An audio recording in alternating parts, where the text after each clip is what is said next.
This is Feminismusmitvorsatz, the podcast around feminist perspectives with me, Laura.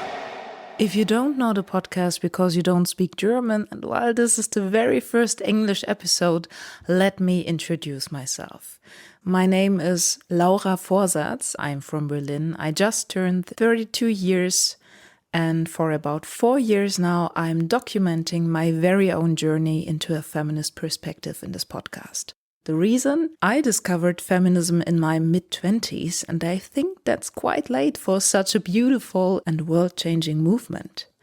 I wanted younger people to discover it earlier than me by giving them a hand and showing listeners around the world of feminisms. Of which key moments do feminists think when they recap situations where they realize that people are not equal at all? Can feminists still wear nail polish? Can men be feminists? And what about having a family? Or does every respectable feminist need to be a badass boss now? I asked myself through these questions by interviewing other feminists and watching and reading and listening to everything I could find, and discovered that intersectional feminism suits best for the change I want to see in the world. In the last months, I broadened my horizon by traveling to Lebanon in the so-called Middle East and speaking to various activists there. In this episode, we are talking about the feminist journey of Sarah Kaddoura. She is a feminist organizer and activist and, very important, she is the founder of YouTube channel Haki Nasawi, which means feminist talk in Arabic. I think her approach can be compared to mine. She explains a lot of interesting topics around feminisms in a well-researched and calm way. For example, she talks about the right to abortion, so-called honor killings, liberal feminism, virginity, or Islamic feminism. You can watch the Arabic videos with subtitles on YouTube. I love talking to Sarah. She taught me a lot about her growing up in a conservative, mostly Muslim area in Lebanon and being a Palestinian refugee in the third generation. We talked about wearing the hijab and the struggle of taking it off after some years, about the relationship to her single mother, and of course about her feminist uprising and the reactions to her YouTube channel. At some points during the interview, I had the urge to add some thoughts. This sound will announce them. And as always in these episodes about feminists in action, we start with a small piece of audio which describes the beginning of the feminist journey of Sarah Kaddoura.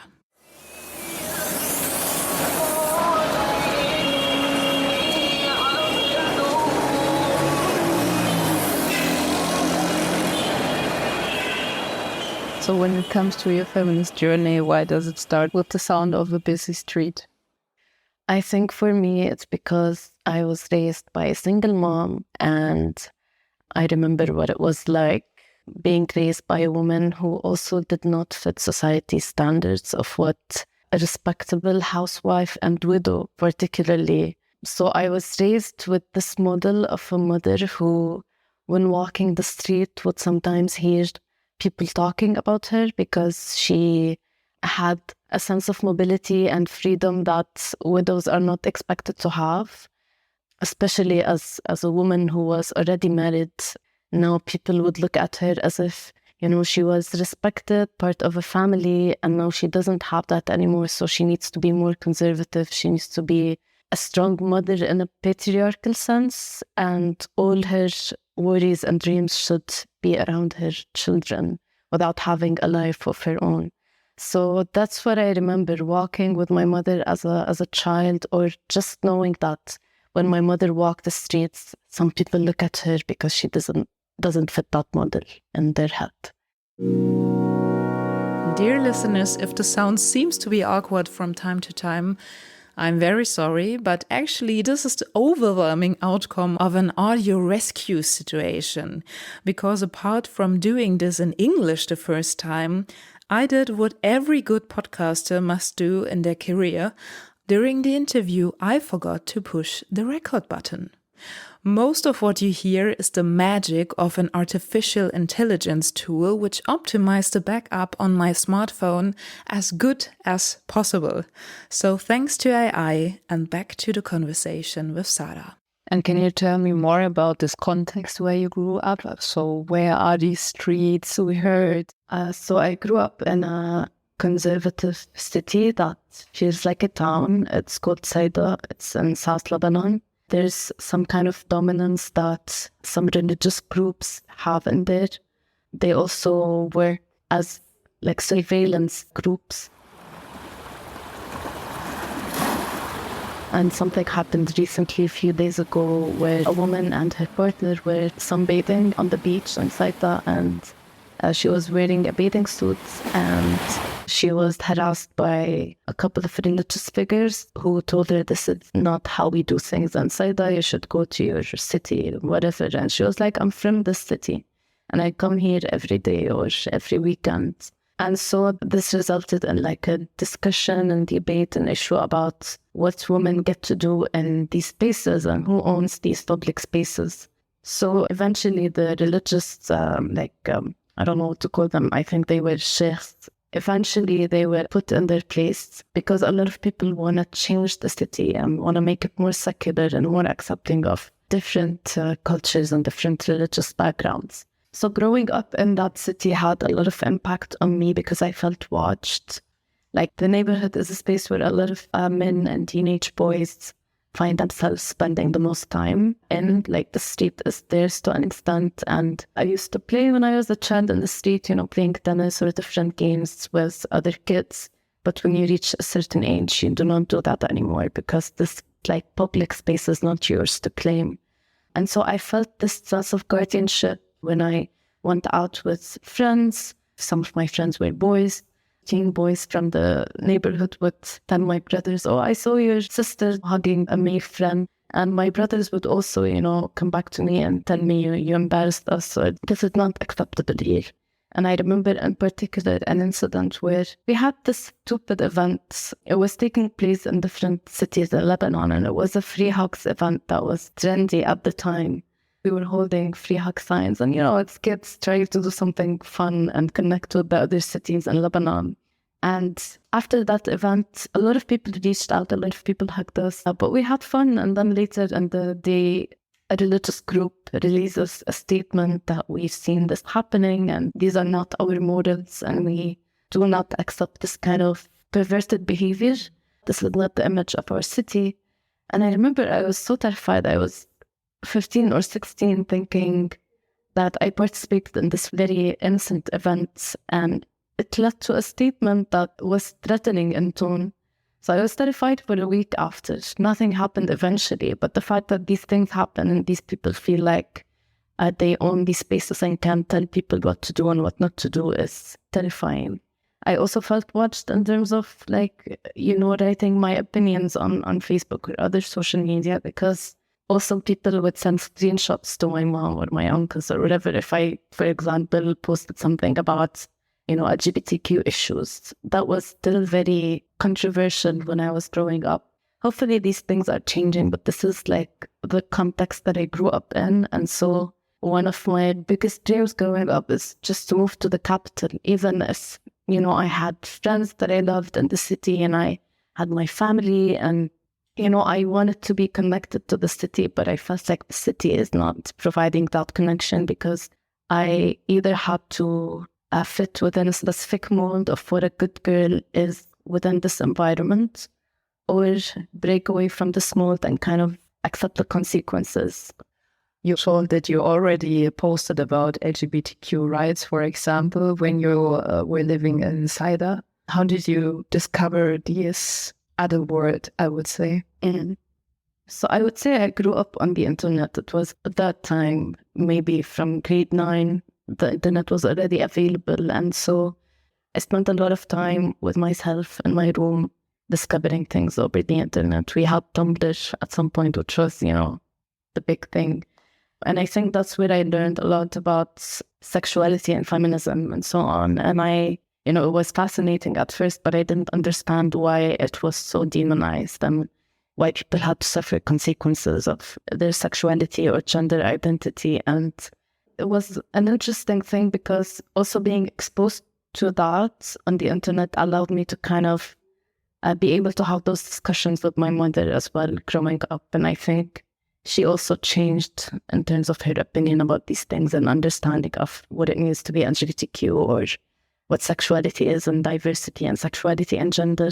Because also our exposure to that in Lebanon particularly was always through TV shows that focused on controversy and sensational issues. And they would, it's a talk show where they bring a lesbian woman and, make it such a big deal. Oh, you are a lesbian. Why do you love women? What do you do in bed? These are the shows that were exposed to the public because they got views, but they further demonized people from different sexual identities.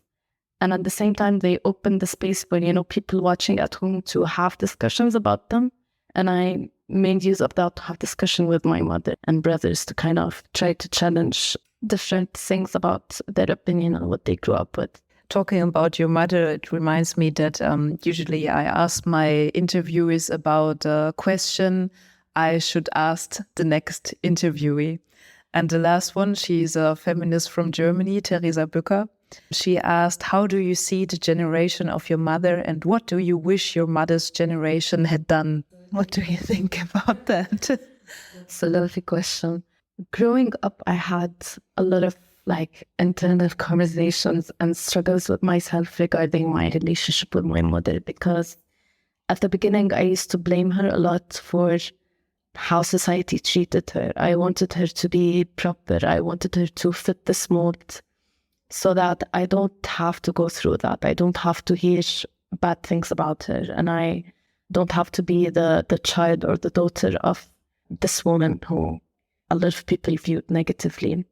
And really, when I say negatively, it's for the silliest things. It's not even a big deal how she lived her life.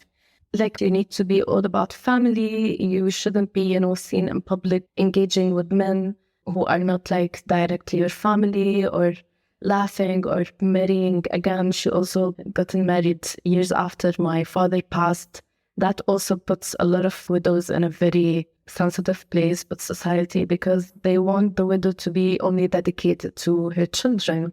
So I blamed her and I hated her at times because I felt like I was exposed to this bad mouthing of my mother that I did not choose. But today I feel like if it wasn't for my mom, living her life as she wants, I don't think I would have been able to do the same for myself. She set an example for me that regardless of what people say, you can do what you want. You can be who you are, make your own choices as long as you know what you want. And obviously she doesn't agree with everything I do, but regardless, it's the sentiment and the ability to see someone breaking out of this mold. So I think in terms of what I wish my mother's generation would have done, I would say I wish they were a bit kinder to their daughters, because a lot of women live their lives in secret, or they do not get to live their lives as well after they get married or have children.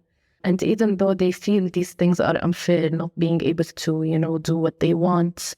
And really for so many women, there's no choice but to say yes or do what their family requires of them. On one hand, I understand that mothers can be punished for how much freedom they give their daughters in a conservative, patriarchal society.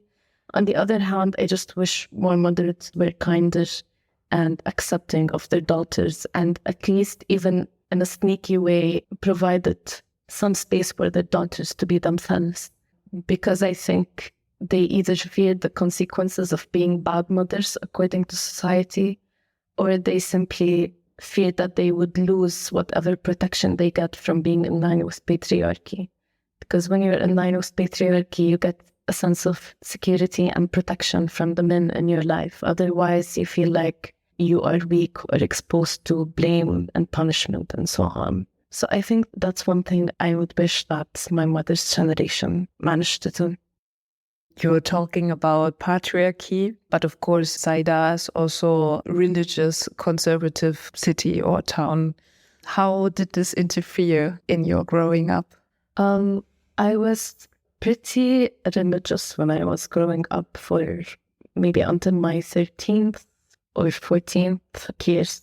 That's what I grew up in. And also after my father passed, my mother wasn't able to get back to work. So we were registered in some like orphan organizations. I'm not sure what the right term is in English, but in Islam, there's a duty for people who have money to provide for orphans.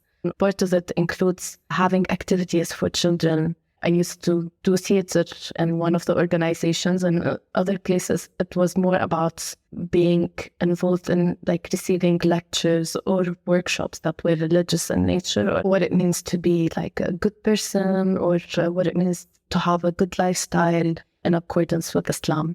So I was taught a lot about Islam, and I used to go to a mosque to also study the Quran and study a lot of religious teachings. And also at some point I was teaching younger kids.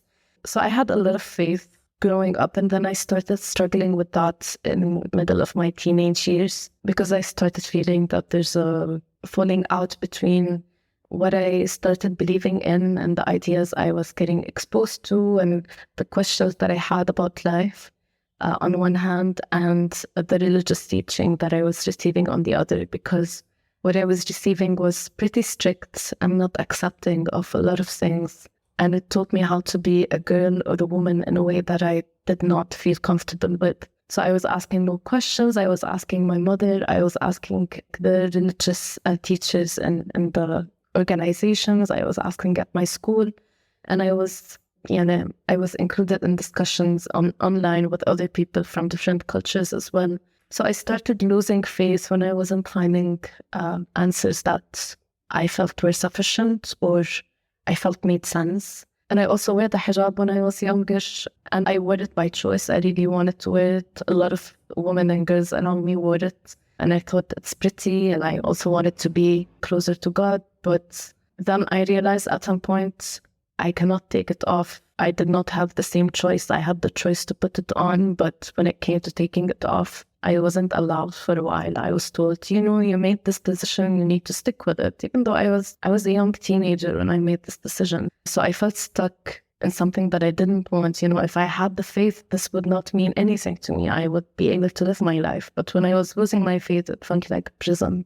And so around my late teenage years, I was already kind of losing faith. And maybe by 18 or 19, I started considering myself not religious or atheist or agnostic. And I don't even know what the difference is today. I didn't know neither, but I did my homework. Atheism means the lack of belief in the existence of God or gods, and agnosticism, on the other hand, is the belief that the existence of a god or gods is unknown or unknowable. Agnostics claim that it is impossible to prove or disprove the existence of a higher power and emphasizes the limitations of human knowledge. Religion became to me a factor of oppression rather than what it meant to me before, a factor of, relief and connection and community. And it was very important for me to announce that I'm not religious at that point, because it felt like I was challenging the patriarchy of religion in my area. But now that I'm outside of Saida and I have my own life and everything, I don't think about religion, to be honest. But yeah, it had a lot to do with also being a woman and being limited in my mobility and my choices and all of that, and being told, oh, it's because religion says so every time I ask a question about anything I'm curious about. Mm-hmm. And what were these questions you asked? So some of the questions revolve around why, as a woman, I'm expected to do some things that men are not expected to do, like covering myself, dressing up in a certain way, even when it was not convenient at all.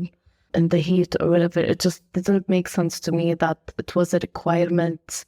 I also had a lot of questions about the different stories that I grew up with, different stories about different prophets and messengers and stuff like that, and miracles. In Islam, we are taught that these are literal stories. I think in some other religions, some interpretations say that, miracles and messenger stories and prophet stories are more metaphorical, but in Islam, you're taught these are very literal stories, and a lot of it did not make sense to me, and a lot of it felt sexist or homophobic or whatever.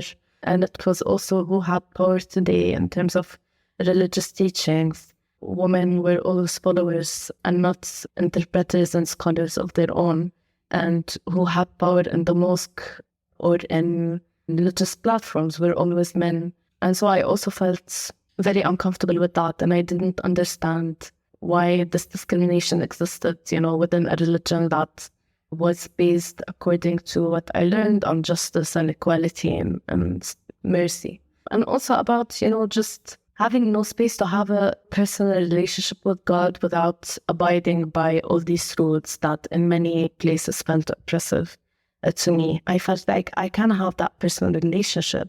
Yeah, it's such a shame when you think about that believing should just be the relation to God. And when you put all these surroundings, it makes it not possible to have this relation.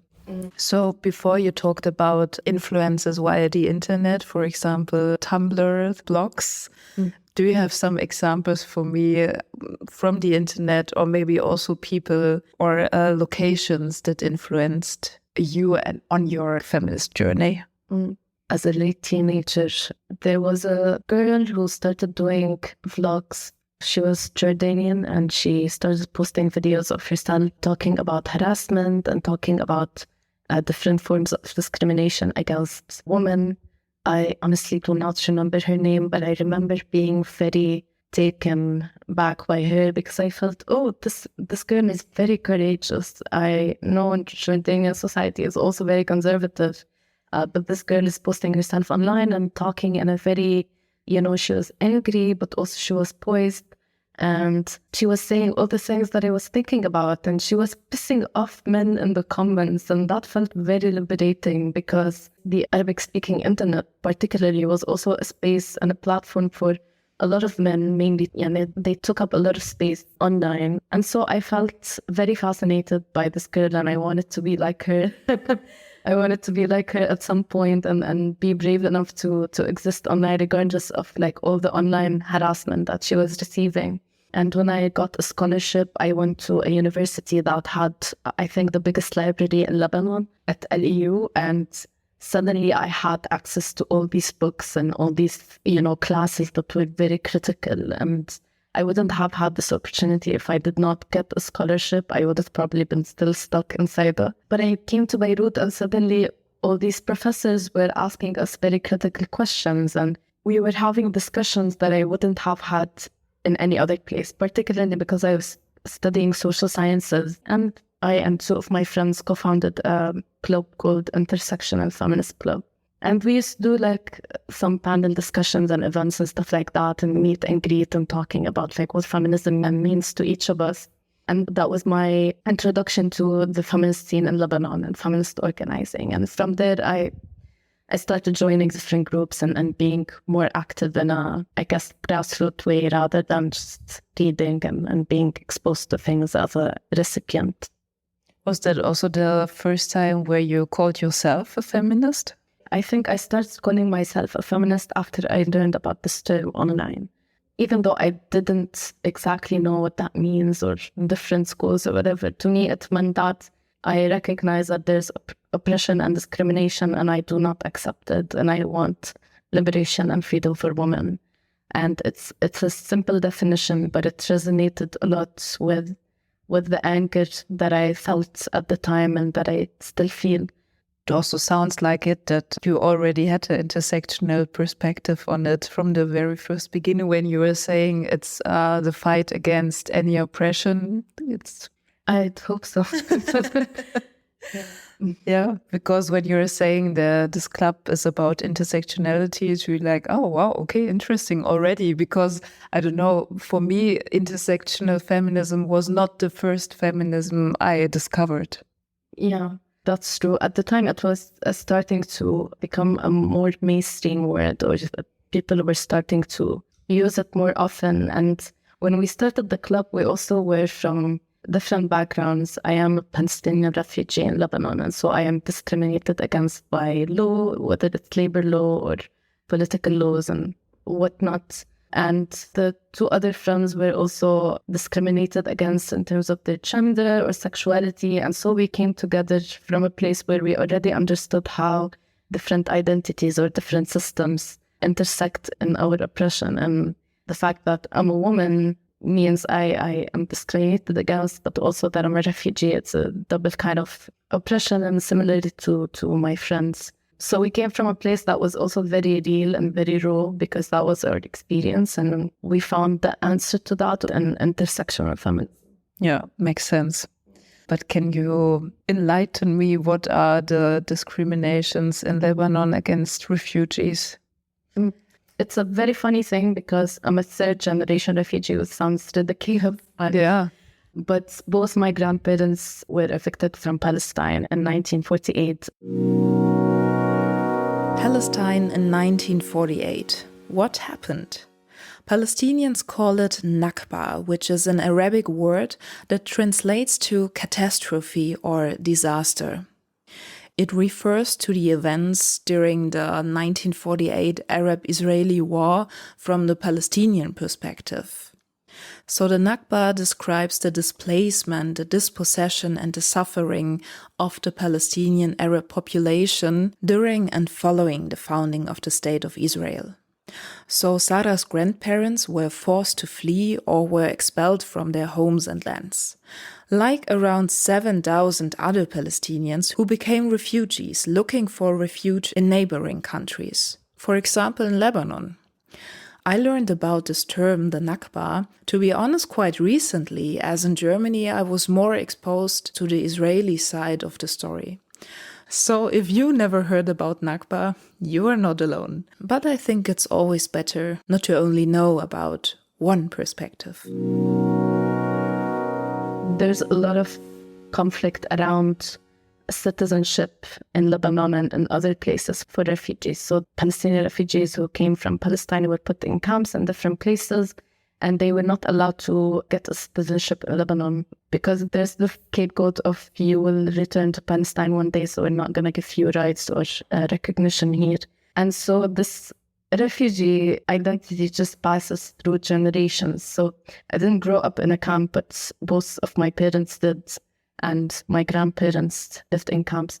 And so I still have that card. I'm not allowed to become Lebanese, even though I lived all of my life here. And I don't need to become Lebanese. I identify as a Palestinian, but there are very legal discriminations against Palestinian refugees. In particular, you're not allowed to practice a lot of jobs. Any job that requires a syndicate, Palestinians are not allowed to be part of.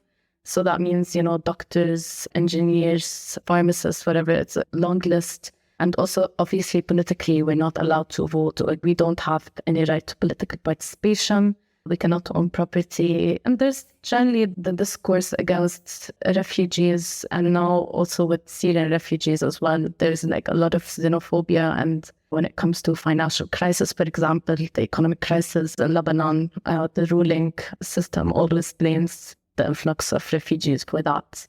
And lately, there's been also more racist and xenophobic attacks and discourse in Lebanon. So it's a fun experience. But also, refugees are classed or viewed in a certain way, like because I have colored eyes and I dress in a certain way, people somehow don't assume that I'm Palestinian, except when they see my cards, and that when they start discriminating. But for some reason, Lebanese people think that, refugees are all brown or, dress a certain way or are all poor. So these are the people who get discriminated against the most socially as well. Okay. Wow. Yeah, and the Syrians can have less professional paths as well, right? Yes. Yeah. They are limited to things like agriculture and building. Yeah, that's crazy. Once I asked a taxi driver if he thinks that's normal. I don't know if he thinks that's good. And she was, of course, they are not Lebanese. Blah, blah, blah. And I was like, okay. Interesting perspective to see it like that.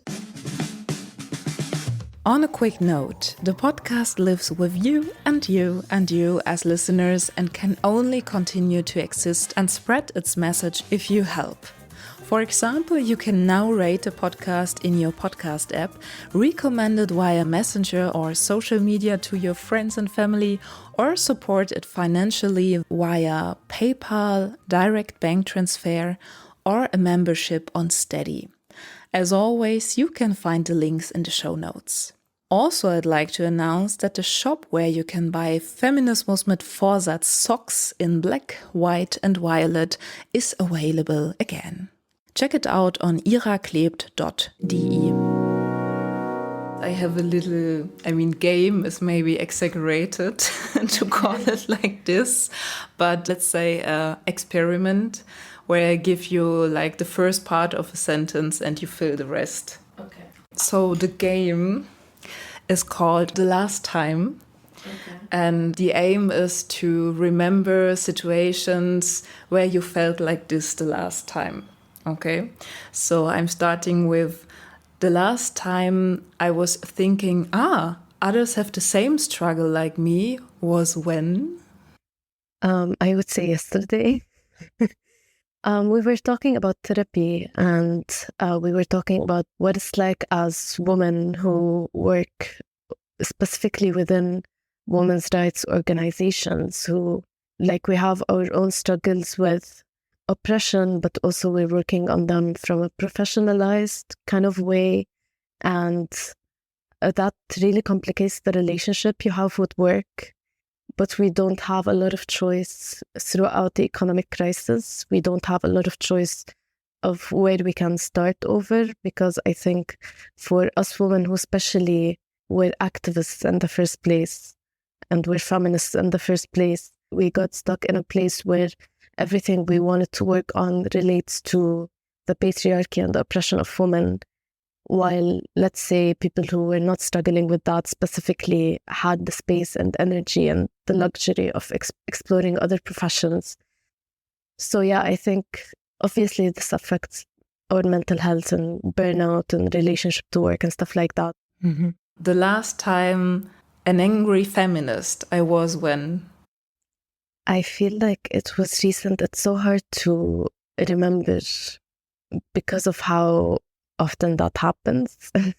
One example I can think of is one of my closest friends. I know my friend struggled a lot with her family when it comes to bodily autonomy and the choices she can make. I think a lot of women in our society end up choosing marriage because it feels like a way out, especially when they end up with men who are a bit more liberal or open-minded than their parents. So I was at my friend's, I think last week, and I remember her family were so kind to me. They were really nice. They were, giving me compliments about my tattoos and about my dress. But at the same time, I was remembering how for her, as part of that family, it was a different experience. Because from what I knew about her experience, I expected them to treat me differently. But I guess it was a reminder that things really differ when someone is part of your family. Okay. The last time I pretended to be stronger than I actually was when? My partner has been going through some difficult time health-wise, and I feel like sometimes relationships and what you go through during a relationship is a bit too individualized or isolated. It was a period where I felt like I need to put on a strong face and pretend that I have everything, like I'm on top of things. But yeah, eventually I cracked. Because even when I don't believe that things need to be this isolated within like a couple or a small family. I mean, here in our community, things were a bit more communal, but they are changing. Like a lot of women and a lot of like young people started moving outside of their family houses and going to the cities and becoming more independent, and like the shape of these relationships and families became a bit more individualized. So I think for a lot of women, we get stuck in a cycle of I need to be on top of my shit, I guess. And that sometimes means that we get burned out because we don't ask for help, because we also internalize the idea that I should be able to do this. I can be invincible in those situations. So that was maybe like a week ago. Thank you for sharing. I can absolutely relate to this. The last time I celebrated a personal or social success was when? I received a fellowship, I think 2 months ago or a month ago. It's also from a German organization. I applied as Haki Nasawi, the YouTube platform, and they've been really cool so far. The other fellows, they do really fantastic work in their own countries. It's a bit global, and I was really excited to learn about like the different work they do in their respective countries. They're very diverse, but all relate to feminism and queerness and social change. So true. I strongly recommend scrolling through the other projects of the Risktaker Fellowship. Digital education for undocumented migrant women, feminist science fiction, online comics about the future of the internet in the Middle East and North Africa, and so on. So that was really cool because it's the kind of support that lets me do my own thing with the channel while having a kind of like stable income for a year. I think that's the last thing I celebrated. Congratulations. Thank you. I saw the project. It's the Risktaker Fellowship, right? Yes. Yeah. That's Cool. the one. Cool. Very nice. And when you started your YouTube channel, how were the reactions? Interesting. So I started the channel during quarantine because I had a lot of time on my hands. And at the beginning, it was very amateur kind of filming. I just had my phone and I just cut the 2 segments and that was it. And like over time, it started improving a little bit. I was also learning a lot in terms of editing and production.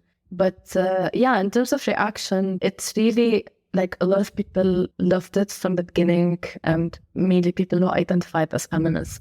Over time, when I started getting more exposure and some of the topics were getting a bit more, controversial, the kind of feedback varied. Like I had family members send videos of mine to my mother going like, oh, do you know your daughter is talking about this? Particularly this one video about virginity and another about, I think, sexuality, even though they were pretty mild.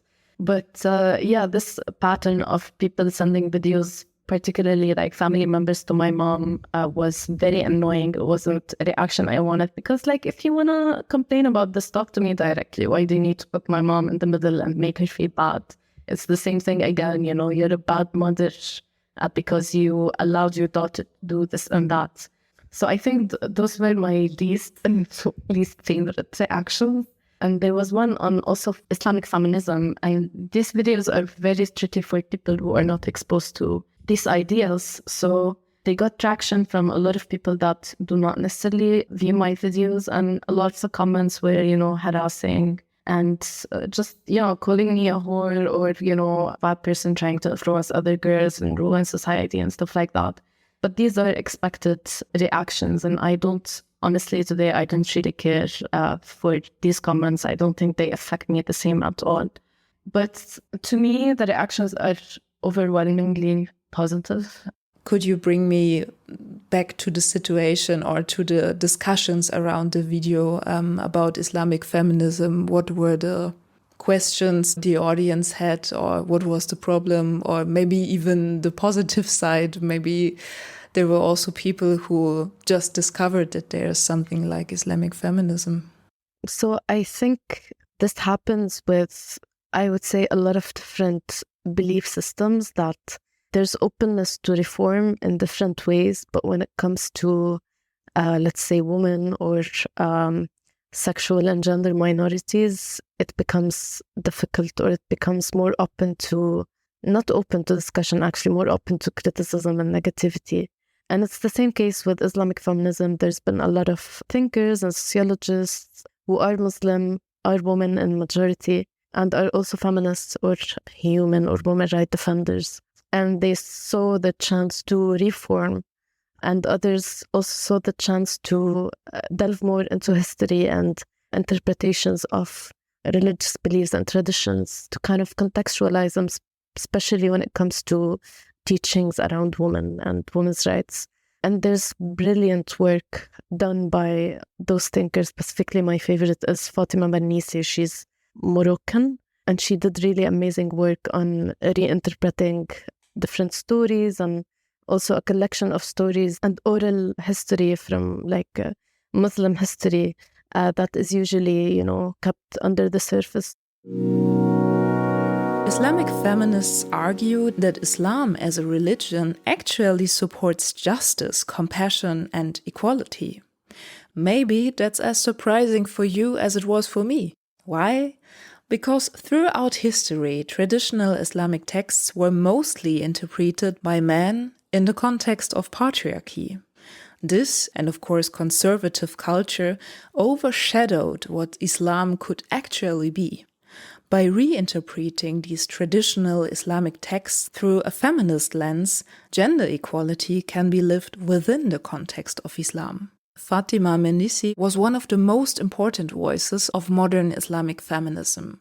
Throughout her career, she argued that many cultural restrictions imposed on women in Islamic societies were not inherent to Islam itself, but rather stemmed from these patriarchal interpretations. She and others do this kind of work because they want to bridge together people's beliefs and the context they live in with freedom and justice and rights.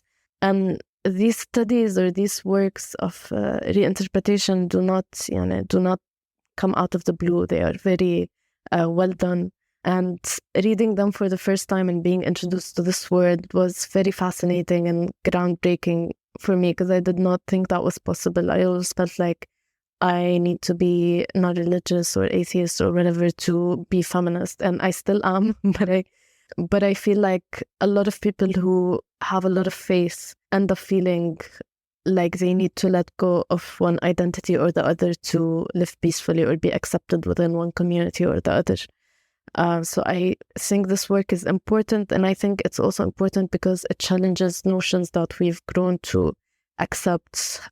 So I think it's one of those schools that is, very local and very regional. It was born from this area or from Muslim-dominated area, but they're not as well known for obvious reasons. Like the most of these thinkers had to leave their countries or were blacklisted, or their books were not put out in the public. A lot of people were, I'd say, pleasantly surprised that this kind of school exists. A lot of feminists were also not accepting of it because their experience, and my experience, I wouldn't say I had a good experience with religion, but because they experienced oppression directly through religious teachings. I understand also why a lot of feminists were like, don't try to beautify Islam or religion. We don't need that. And I understand the sentiment completely. But as any other topic I cover on the platform, I think it deserves space. And a lot of people, I would say, would find a lot of pleasure and enjoyment in reading. I'm reading a book at the moment, another book by Fatima Mernissi about women sultans or women khalifas or leaders throughout history. The Forgotten Queens of Islam, that's the title of the book, tells, you can guess it, the stories of queens or female rulers within Islamic history. For example, the story about Queen Zubaydah, who once dreamed about a place in paradise with abundant water while Baghdad experienced water shortages. We're in the 9th century, and she, as the wife of political and religious leader Harun al-Rashid, got inspired by this dream and took it upon herself to solve the water problem. So known for her dedication to public welfare, she started a massive water project which took several years to complete and involved thousands of workers and remarkable engineering knowledge because it involved digging tunnels and creating a system of underground canals to transport the water from the source to Baghdad. It is safe to say that without Queen Zubaydah's vision and dedication, the construction of the canal may not have taken place. That's something that I was never exposed to, whether they were directly, leading Muslim civilizations or were indirectly doing that, and the kind of conversations and discussions that were taking place around that because they were women. So a lot of our history is hidden away from us because men have the power to narrate this history. Is there a feminist challenge which you would name as your biggest or as a biggest? Especially for younger feminists, I think what they get exposed to the most is about independence. And I think sometimes that comes across as not needing others and paving your own way. And that is usually important when it comes to the challenge that you have with your family, if they're standing in your way and you need some sort of economic independence, let's say, to be able to be freed from like the shackles of the family, or in order for your relationship with them to change. But the discourse around independence becomes a bit too alienating for me, or at least growing up, I felt like I don't think humans should be entirely independent. I think we all need each other and we need community. And instead of always being against, needing each other because the relationships that we had growing up might have been harmful, we should at least look out for different ways of connecting with each other and creating, let's say, alternative families or alternative communities, and to not be afraid of wanting help from each other. Being independent in one way does not mean you need to get your shit together 100% of the time and pretend that you're not, struggling or in pain or whatever. So I think for a while it was hard for me because I felt like I need to be that first example, and struggling on my own did not help. So I'm accepting that, independence in a feminist sense is not about living isolated from community. Instead, there is joy in community and there's joy in care. Mm-hmm. For which feminist change is it never too late? Damn it. I am not sure because I'm going through my own, feminist crisis, I feel. What do you mean by that? I mean that I feel I had a bit more hope maybe years ago.